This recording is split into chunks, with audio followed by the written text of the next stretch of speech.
Oui, alors, la vaccination contre le pneumo, je suis content de faire la suite à Alain Gervex, ça va aller presque dans le même sens. Alors, quoi de neuf? Donc, je passe. Le pneumo, comme vous le savez très bien, c'est un cocci gram-positif où vous avez plusieurs sérotypes, plus de 90 avec une grande capsule. Et il cause bien sûr la méningite, la bactérémie, la pneumonie, l'otite moyenne aiguë. Chaque cas, un cas de méningite va donner presque plus de 10 cas de bactérémie, 100 à 1000 cas de pneumonie et plus de 1000 à 10 000 de cas d'otite. Et inversement, la méningite, il pose le problème par sa sévérité, mortalité, morbidité. Et puis, la bactérémie, ça augmente le coût, l'hospitalisation. Et les pneumonies et les otites moyennes aiguës posent un problème de coût et de résistance qu'on verra par la suite. Alors, si on passe par les documents de l'OMS, il nous dit qu'il y a des vaccins bien tolérés. Et il faut vraiment faire la promotion de ces vaccins, d'accord, dans la maladie pneumococcique, notamment pour réduire les maladies pneumococciques invasives, avec l'exemple toujours de la méningite, la réduction de la pneumonie, et puis la réduction de l'otite moyenne aiguë. En effet, la maladie grave et mortelle qui est la méningite à pneumocoque, ça ne fait pas, qui est moins rare, heureusement moins fréquente, ne fait passer à la maladie la plus fréquente, la plus communautaire, c'est l'otite moyenne aiguë. Là, c'est la gravité, c'est la létalité. Là, bien sûr, un coût social, un coût économique, en utilisant des antibiotiques, en augmentant la résistance aux antibiotiques. Les vaccins antipneumococciques, c'est une longue histoire. Je passe très rapidement pour vous dire que vous avez connu le 23, qui est un vaccin polysaccharidique, où il n'y a pas d'effet de mémoire, d'accord? Et surtout, il n'agit pas sur le portage, c'est très important, les vaccins polysaccharidiques n'agissent pas sur le portage, et aussi, ils ont ce problème d'épo-réactivité, c'est-à-dire, lorsqu'on répète les injections, les anticorps commencent à chuter. Et puis, voilà, ça nous fait opposer, c'est pourquoi il était nécessaire d'avoir un vaccin conjugué. Le polysaccharide a été conjugué à une protéine pour qu'on ait cet effet mémoire. Et les vaccins conjugués, comme on va le voir, ils ont une action sur le portage. Les vaccins antipneumococciques, à côté de 23 qu'il faut oublier, qui devraient rentrer dans l'histoire, vous avez les vaccins conjugués, il y a le 10, le 13, le 15, le 20, etc. Et si on prend le 10, vous avez les sérotypes, 10 sérotypes, vous avez la protéine auquel il est conjugué le sérotype, d'accord? Et vous avez l'année d'homologation. Alors, si on prend toujours l'exemple du 10, vous avez tous les vaccins sont conjugués à une protéine diphtérique, tous les sérotypes, sauf le 18C qui est conjugué à une toxine titanique et le 19F, un truc Bacterium diphtérique. Alors, les vaccins conjugués à travers le monde, le choix de calendrier, c'est clair que l'OMS propose un certain nombre de schémas, 3 plus 1, 3 plus 0, 2 plus 1, et à l'époque, le Maroc, avant d'introduire le nouveau vaccin chinois, il avait un schéma de 2 plus 1, mais les sujets à risque devraient toujours recevoir un schéma 3 plus 1, notamment l'exemple des prématurés. D'accord? Vu la gravité des infections à pneumocoque sur ce terrain. L'intérêt du rappel est capital, puisque ça diminue le portage. Les schémas 3 plus 0, ça marche pas tellement sur le portage. Je vous raconte l'histoire au niveau de la ceinture africaine. À un certain moment, ils ont voulu économiser, ils ont fait 3-0. Et puis, il y avait le 1 qui persistait et qui donnait des méningites, des pneumonies graves, etc. Ils se sont rendus compte de problèmes, ils ont introduit le rappel et le sérotype 1 a chuté. Alors, l'impact de la vaccination, il est clair. Nous vaccinons pour susciter d'abord des anticorps, c'est la primo-vaccination, d'accord? La protection contre les infections invasives, c'est une protection directe, efficace. Et puis, nous cherchons aussi à agir avec le rappel notamment sur le portage nasopharyngé, d'accord? Et ça permet d'augmenter, de faire un effet booster, d'amplifier la réponse par la suite. Et il a une action, donc le booster, sur le portage, impact sur la population, avec notamment la protection troupeau. On va revenir sur cet aspect-là. Alors, encore une fois, vous avez, l'enfant, il est porteur d'un pneumo. S'il n'est pas vacciné, il va contaminer le bébé non vacciné ou incomplètement vacciné. Il va vous faire des outils de manière précoce. D'accord? Comme ça a été expliqué par Alain, il y aura des otites compliquées qui vont traîner, mais si on vaccine, on va réduire le portage, on va réduire la colonisation, on va réduire la contamination de jeunes bébés non vaccinés, incomplètement vaccinés, et bien sûr, ça réduit le fait d'avoir des otites moyennes aiguës précoces. Voilà. Je passe sur ça, on va se répéter. De toute manière, après la vaccination, on peut dire que les vaccins, ils auront une action directe chez le vacciné et une action indirecte chez le non vacciné en réduisant la colonisation, en réduisant le portage des sérotypes vaccinaux.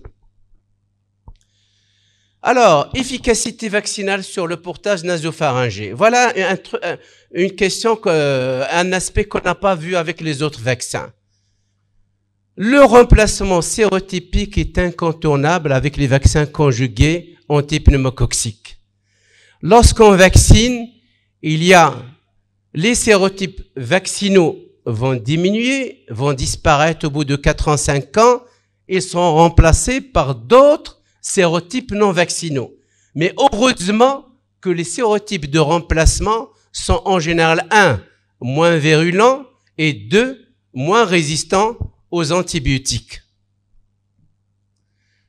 Alors, le portage, vous savez que le portage, je vais aller un peu sur la théorie, il dépend d'un certain facteur d'environnement, la crèche, le nombre de frères et sœurs, la promiscuité, les politiques vaccinales, quel schéma utiliser, les conditions sous-jacentes, la consommation d'antibiotiques qu'on a vu tout à l'heure, d'accord, la prévalence d'un certain nombre de sérotypes avant la vaccination, l'évolution des lignées, parce qu'il est temps maintenant qu'on commence à parler, au lieu de parler de sérotypes avec le pneumocoque, parce que les sérotypes ne règlent pas le problème, d'aller parler plutôt de génotypage qui va éviter ce phénomène et ce phénomène qu'on peut pas, inévitable, de remplacement sérotypique. Alors, regardez l'exemple de, hop, ça va, bon, c'est pas grave. Le pneumocoque, je pense que actuellement, tout le monde est focalisé sur les sérotypes. Dans le futur, nouvelles plateformes de fabrication doivent voir le jour plutôt, et on devrait plus s'intéresser aux génotypes. Parce que on va aller où avec ce remplacement sérotypique, d'accord, inévitable. Voilà. Encore une fois, l'effet du vaccin, que ce soit sur les vaccinés, que ce soit sur les non-vaccinés, lorsqu'on vaccine, on va réduire le portage, la colonisation, etc. Et donc, ça va donner ce qu'on appelle un effet troupeau, d'accord? Ce qu'on appelle l'immunité de groupe. Indirectement, les sujets âgés, en réduisant le portage sur ce bébé, il ne va pas contaminer les sujets âgés dans l'entourage, et c'est ce qu'on appelle, bien sûr, un effet troupeau, une immunité de groupe, ou on peut l'appeler autrement aussi. Donc finalement, cette efficacité globale, au-delà de la maladie pneumococcique de type vaccinal, il y aura l'efficacité du vaccin, la protection croisée, la maladie de remplacement, tout ça, ça va donner la réduction nette des maladies pneumococciques. Je m'explique. L'efficacité du type de vaccin, c'est l'efficacité sur les sérotypes vaccinaux qui sont dans le vaccin. Et puis, il y a des sujets qui font débat. C'est ce qui est croisé entre le 6A, le 6B, le 6A, le 6C. C'est ce qui est entre le 19A et le 19F. Il y a débat là-dessus. Et puis, il y a ce phénomène de remplacement. Lorsqu'on vaccine, il y a d'autres sérotypes qui vont prendre la place. D'accord? C'est vrai, comme je viens de dire, l'avantage qu'ils seront moins virulents, moins résistants aux antibiotiques. D'accord?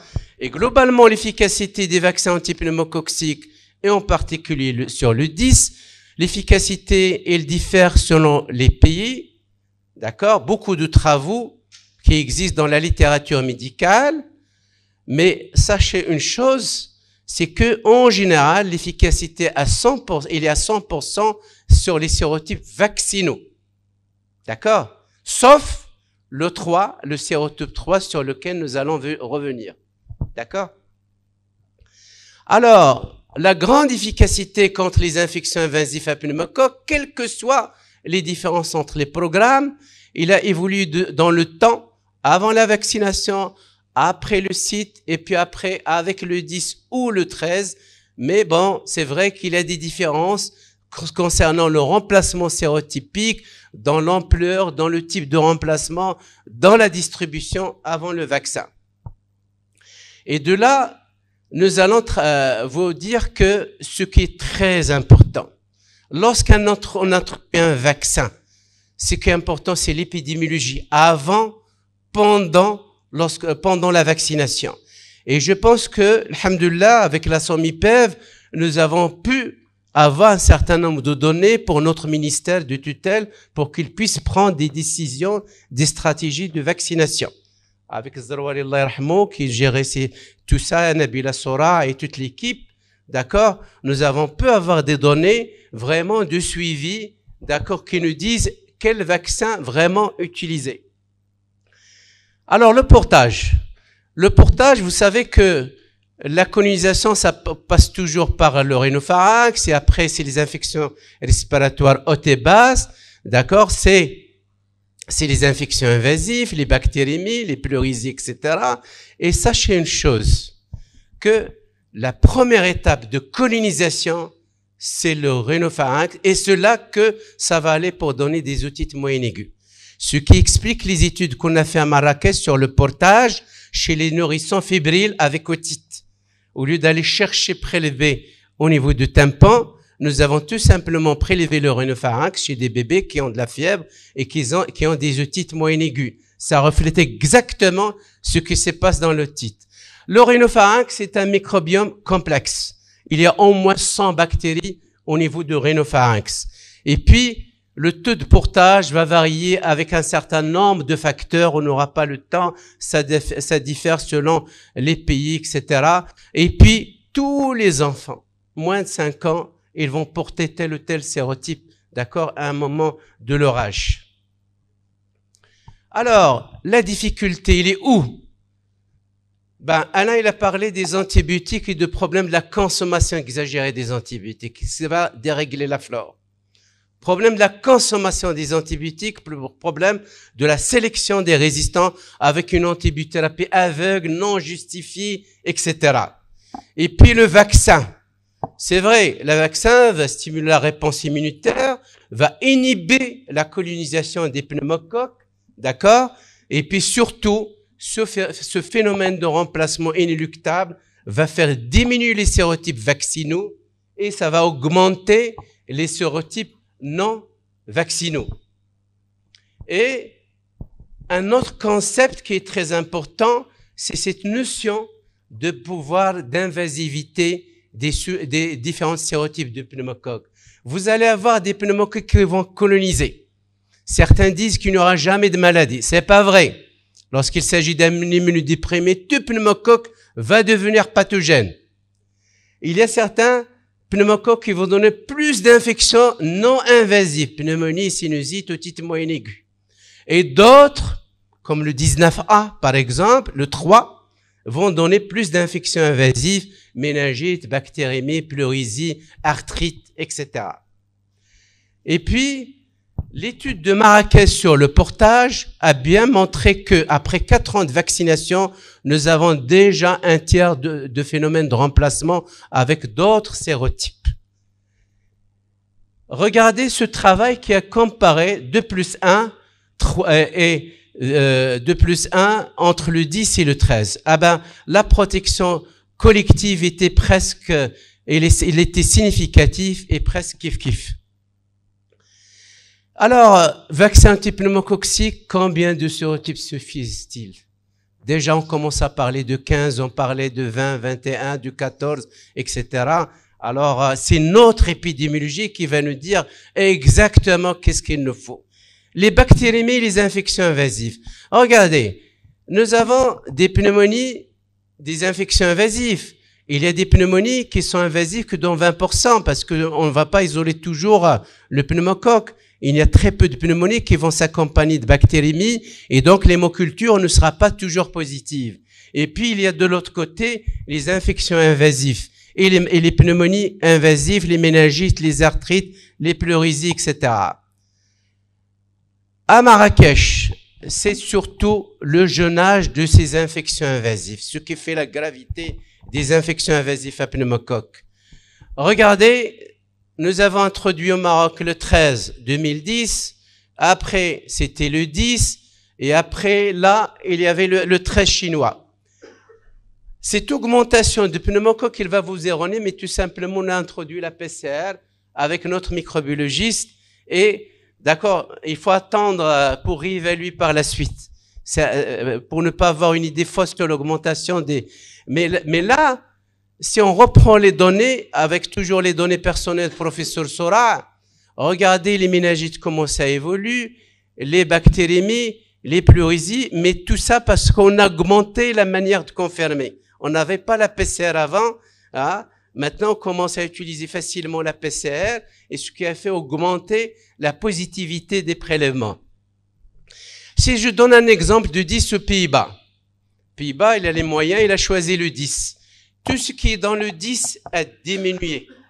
Et puis, il y a le phénomène de remplacement qui commence. D'accord? Je donne l'exemple d'un pays d'Afrique. Kenya. Il a choisi le 10. Regardez, tout ce qui est sérotypes vaccinaux, ils ont commencé à diminuer. Les méningites. Les méningites, à Marrakech, regardez, le 3. Le 3 pose problème avec le 10 et le 13. Et puis, nous avons des problèmes avec le 19 non vaccinal. C'est pas ni le A, ni le F. Et est-ce que les autres vaccins vont apporter la solution? On verra. Alors, au Maroc, l'expérience avec le 10, lorsqu'on avait introduit le 10, au bout de 4 ans, tous les sérotypes vaccinaux du 10 ont disparu. Et puis, le phénomène de remplacement qui a commencé. D'accord? En Finlande, l'effet à long terme du 10, il était plus efficace chez les enfants plus jeunes. Pour les pneumonies, les pleuropneumonies, bien sûr, il faut qu'on soit d'accord lorsqu'on analyse la littérature. Est-ce que c'est une pneumonie? On parle d'une pneumonie clinique. Est-ce que c'est radiologique? Est-ce que ça, c'est très important. Mais globalement, dans le service où je travaille, avec mes collègues, nous avons bien montré que les pneumonies globalement, elles ont chuté. D'accord? Toutes causes confondues. Mais, bien sûr, la pneumonie comme la diarrhée. D'accord? Plusieurs agents qui peuvent être responsables, et il n'y a que moins de 10% qu'on peut documenter, et que l'efficacité augmente avec la sévérité pour le vaccin. Là, c'est un travail qui a été fait à Rabat. Il a bien montré, lorsqu'on a introduit le vaccin, d'accord, c'était fait très tôt ce travail. Déjà, il y a baisse de la morbimortalité d'emblée. Ça, en Brésil, pour les asthmatiques, avec pneumonie, tout ça, ça a diminué. L'otite. Alors, on va parler beaucoup de titres aujourd'hui, Alain, d'accord? Le titre, c'est classique, ça donne l'automastoïdite, ce qu'on a appris, la pséudogène, d'accord, la méningite, la thrombophlébite, mais surtout ce qu'on oublie, c'est une affection communautaire fréquente et ça suscite beaucoup de prescriptions d'antibiotiques, beaucoup d'absentisme des parents et on ne calcule pas cet impact social, malheureusement. Et de là, ce travail-là aussi, il a montré, oui, l'otite a vraiment, les épisodes d'otite ont vraiment diminué après l'introduction de vaccins, mais surtout, même s'il n'y a pas de danger vital, vraiment, bon, on n'a pas raison de le dire à 100%, il y a toujours un coût médical et un coût sociétal. D'accord? Avec les prescriptions d'antibiotiques, la résistance, etc. Et de là, ça encore une fois, les données, le travail qu'on a fait de portage à Marrakech chez des bébés avec fièvre et, d'accord, otite moyenne aiguë, bah, on a retrouvé des sérotypes vaccinaux et des sérotypes non vaccinaux. Là, un autre travail qui montre l'efficacité de l'impact de vaccins sur l'otite moyenne aiguë, d'accord, en Corée et en Australie, pas de différence significative. J'avance, j'ai plus le temps. Et le message qui a été bien passé tout à l'heure, je complète que les otites moyennes aiguës précoces, souvent à pneumocoque. Les otites moyennes aiguës précoces, ils sont souvent à pneumocoque. Et le pneumo non traité correctement, d'accord, ça va donner, et non prévenu par la vaccination, ça va préparer le lit aux récidives. Et le récidive ne va pas être à pneumocoque, mais souvent à d'être germes comme les hémophilus non groupables. D'accord? Alors, l'étude comparée des vaccins conjugués antipneumococciques est 13. Je donne un exemple comme j'ai pas le temps. Alors, on peut dire que presque kiff-kiff, là avec le 10, il y a le 19A qui apparaît, mais le phénomène de remplacement est plus accentué avec le 13 qu'avec le 10. Là, la Suède, un drôle d'exemple parce que un pays où on peut dire, par exemple, la région de Beni-Mellal, ils font le 10, la région de Casablanca, ils font le 13, Marrakech, il fait le 10, la Lyon, il fait le 13. Donc, chaque canton, il fait et ben, qu'est-ce qu'ils ont constaté? Ils ont constaté qu'entre 0 et 4 ans, il n'y avait pas de différence entre les régions. Mais qu'est-ce qu'il y avait? Il y avait un changement 19A difficile à interpréter. Et les hypothèses qu'ils ont avancées dans l'article, c'est que, est-ce que c'est l'effet du vaccin? Est-ce que parce qu'il y a une fluctuation saisonnière cyclique de 19A? Est-ce que c'est la situation comment il était avant le vaccin? Est-ce qu'il y avait vraiment du 19A? Etc. Donc, plusieurs hypothèses ont été avancées. D'accord? J'avance. Et puis, il y avait ce fameux 3. Ils ont remarqué ni le 13 ni le 10 n'avaient pas un bon impact sur le 3. Et de là, le 3, ça pose problème. Regardez aussi cet article qui montre les échecs des vaccins conjugués antipneumo chez les enfants. Avec le 13, on peut avoir aussi des échecs sur le 19A, malgré que ça contient, mais surtout avec le 3. Avec le 10, le 14, le 19A, etc. Il y a des échecs pour certains sérotypes qui sont même dans le vaccin. D'accord? Et de là, le 3, c'est quoi le 3? Le 3, c'est un sérotype qui a une couche très épaisse, qui résiste à la phagocytose et aux moyens de défense de l'organisme. Je passe. Finalement, le rapport coefficacité en 2024 ne se discute plus. D'un côté, le phénomène de remplacement, le coût du vaccin, de l'autre côté, la protection du groupe, la prévention de la morbidité, mais surtout, à côté du phénomène de remplacement que vous avez compris qu'il est inéluctable, vous avez des exemples d'infections invasives. Quand même, l'infection méningite à pneumo est grave, qu'il faut prévenir. Mais les otites, il faut entretenir un bon langage avec les parents, comme la diarrhée. On vaccine avec le vaccin anti-rota. Les parents, lorsque vous dites c'est un vaccin anti-diarrhée, ils s'attendent qu'il n'y aura plus de diarrhée. C'est exactement la même chose qu'avec le pneumo.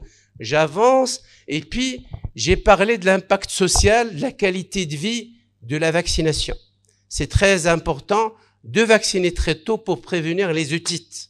C'est très important, d'accord, et éviter les prescriptions inutiles d'antibiotiques. Un autre exemple, j'ai presque terminé, Canada. Canada, c'est un pays où il y a des drôles parfois de schémas vaccinaux. Ils ont mélangé le quadrivalent HPV avec le bivalent dans leur schéma. Ils ont mélangé dans les vaccins en rotabinatum, mais aussi, il y a des gens qui veulent le 10, des gens qui veulent le 13, et même il y a certains schémas, exactement c'est des schémas combinés. Alors, les gens qui sont pour le 10 disent qu'on va économiser de l'argent pour d'autres programmes. Et les gens qui veulent le 13 disent que oui, ça vaut le coup de prévenir les méningites pour des sérotypes qui ne sont pas dans le 10. Donc, il y a tout un débat avec les médecins de santé publique dans ce pays-là. Je termine par la prévention.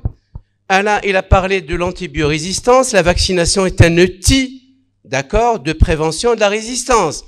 Mais s'il est couplé à une bonne politique d'utilisation, de rationalisation des antibiotiques. C'est très important, c'est mon message aujourd'hui. Je ne peux pas se faire vacciner. Un enfant vacciné, l'attitude thérapeutique antibiotique devrait changer. Mais à condition, si on n'utilise pas à droite à gauche des céphalosporines orales facilement et on ne résiste pas aux parents pour leur expliquer. D'accord? Je passe, c'est mon message, je passe. L'interchangeabilité des vaccins conjugués contre le pneumo, ça pose aucun souci. Vous savez, j'ai tenu à vous expliquer une minute, je peux avoir une minute? Très rapidement, parce que ça tient à cœur nos amis, parce que notre État, il a introduit un vaccin chinois, d'accord? Il est revenu à 3+1. On était sur 2+1 et il est revenu, on était sur 2+1, on a soulagé notre calendrier et il est revenu sur 3+1. On a régressé un petit peu. J'espère qu'il n'y aura pas un responsable du ministère de la Santé qui va m'appeler ce soir. D'accord? Voilà. Exactement. Tout à fait. Et ils ont décalé parce que dans les essais cliniques avec ce vaccin chinois, ça n'a pas été essayé avec les autres vaccins. Et pour raison de précocité, voilà, mais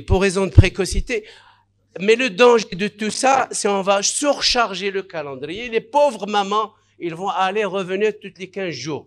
D'accord? Attendez la discussion. Tous les 15 jours, d'accord? Et ça va augmenter ce qu'on appelle les occasions manquées en vaccinologie.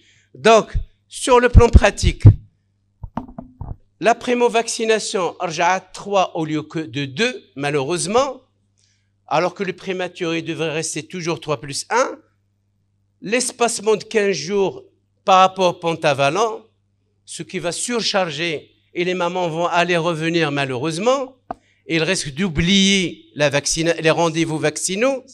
Et le cas de prématuré, comme ça n'a pas été essayé, testé dans les essais cliniques, le prématuré n'était pas là, tout simplement l'État, ils se sont désengagés, d'accord? Et or, ce sont les prématurés qui vont faire plus d'infections graves.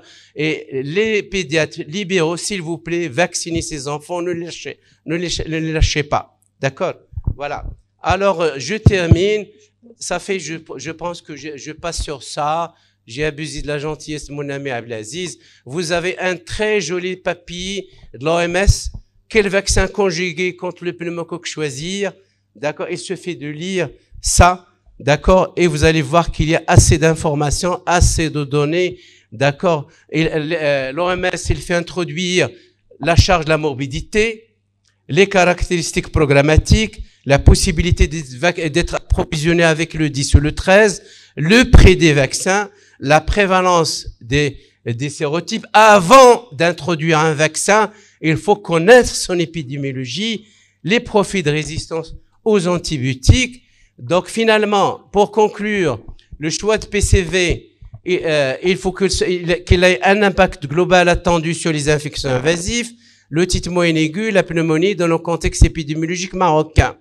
Impact contre les maladies respiratoires pédiatriques non dépendant uniquement de nombre de sérotypes. Nous avons discuté de 3, de 6 et du 19. Et Finalement, au-delà de débat, le 10 ou le 13, le plus important est de vacciner nos enfants correctement avec un vaccin conjugué contre le pneumocoque. Je vous remercie.